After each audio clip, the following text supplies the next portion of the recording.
So first thing we'll look at setter. Now this right hand one does get better. I would say they're a little bit too close to the ball. However, just the difference in terms of we can see how much glove you can see there, because your right hand is like this, you see, yeah? It's way over the top. So if you look down from where you're stood there, it's towards me. See how my left arm is visible quite clearly, yeah? Yeah. If I was to do this, yeah, now from where a cam would be, my right arm's going to be blocking off the left arm, yeah? So we need to try and, you can just about see your left forearm up there. Well, it just disappear, you can see the back of your elbow there. So that's an indication that your shoulders are aiming left, your right arm is high, therefore your right grip is going to be weak.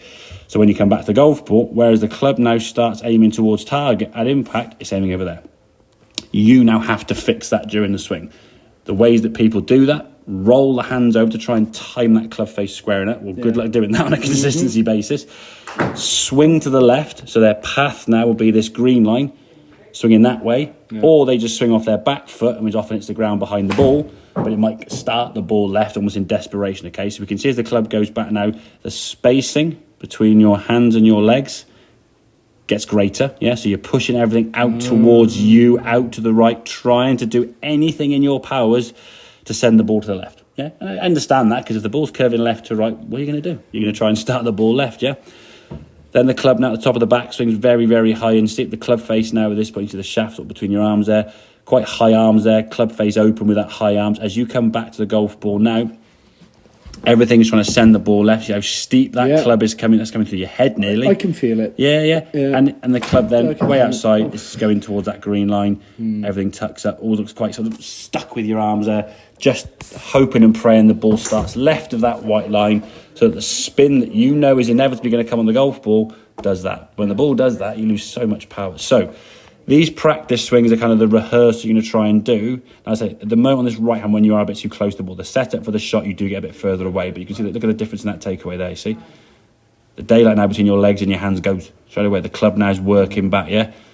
So you're moving your body there.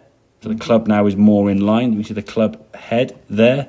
That's basically your spine, spot on. And the club now is working nicely around. Much better path. These are obviously shorter swings, as you can see. But doing this move, there you go, back further from the ball now, okay? I think you do a couple more. There you go, even good. Yeah, there you go. So doing this over and over again to the point where it just becomes what you do, yeah? Because at the moment, really got the difference in your takeaway here now.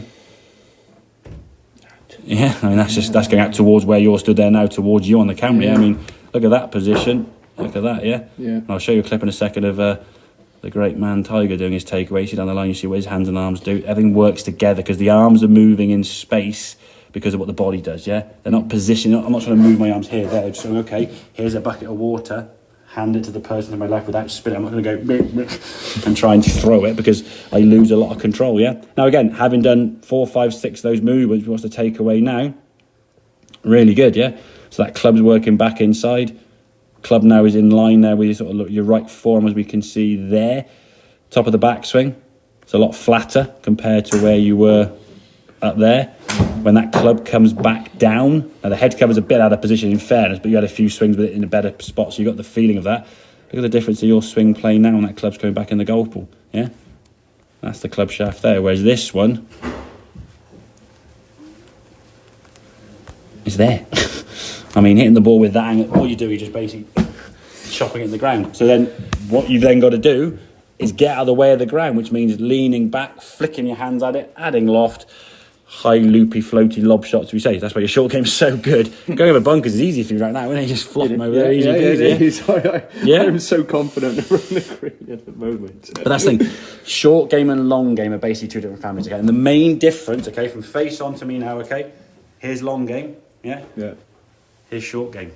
Yeah. So you're in this position here now, so the club gets more open, you chop across things, the golf ball comes off a lot softer, so you can hit it a little bit firmer without the ball whizzing too far. When you go for a long game, you want to hit the ball further without as much effort, okay? So at least the club now is coming to the golf ball, at least that there, it's still a little bit out to in, but in comparison to where you were, like a frame there, let me step. There you go, I mean, look at the club, and the club's there, the club's, disappeared, hang on, go back down here. There you go. That's a different golf ball together, yeah? You can see there's daylight between your left and right arm there. Whereas on this left hand one, it's gone. The right hand one, the fact that daylight there means your shoulder's in the better spot, getting that club working for a better path. Striking the ball, And the good thing is we see the golf ball then curving in a direction that makes sense, yeah? Pinch on your left side nicely. So the follow through's fine. We need to get this backswing and takeaway dialed in. So when you're coming back in the golf ball, the club face is closed. And what we want to see really is kind of like a rehearsal now or a practice. The next sort of few weeks, golf ball's curving this way. Because once the golf ball starts curving this way, then we can say, right, now you've dialed in this takeaway. You're doing it without thinking about it. You're getting the ball flight doing this. Then we'll change your thinking now to a different shift into impact. But that's got to happen once this is sort of just natural, yeah? So I'd say if you could do it for 2, 3, 4, 5 weeks or whatever, rehearsing this movement back and forth, if you do this for 5 minutes a day, and we would assume you could do probably 1 a second, yeah? Roughly speaking. So you do it for 5 minutes, you're going to get, what, 300 movements there a day, yeah? If you could do that twice a day, so 10 minutes, yeah? Once in the morning, once in the afternoon, yeah? Or once at night, or whatever, yeah? While the ad breaks on golf on a Sunday or whatever, you could do it. So you're going to get 300 to 400 movements a day. Over a week, you're going to be getting, what, 3,500. Over 2 weeks, you got 7,000. 3 weeks, you got 10,500. They say 10,000 repetitions for muscle memory. Doesn't mean you have to take 10,000 golf balls, but that's taking you to next Christmas, yeah? But if you could spend 5 minutes a day, you can do it in 3.5 weeks. I don't know, 850 the other day. Well, exactly, yeah. But that 150 golf shots Well, they just reinforce the bad habits. Well, yeah, it reinforced it because you're reacting to what a ball's doing. Yeah. But those 150 golf balls took you, what, an hour and a bit or whatever, yeah, probably? But it's an hour, yeah?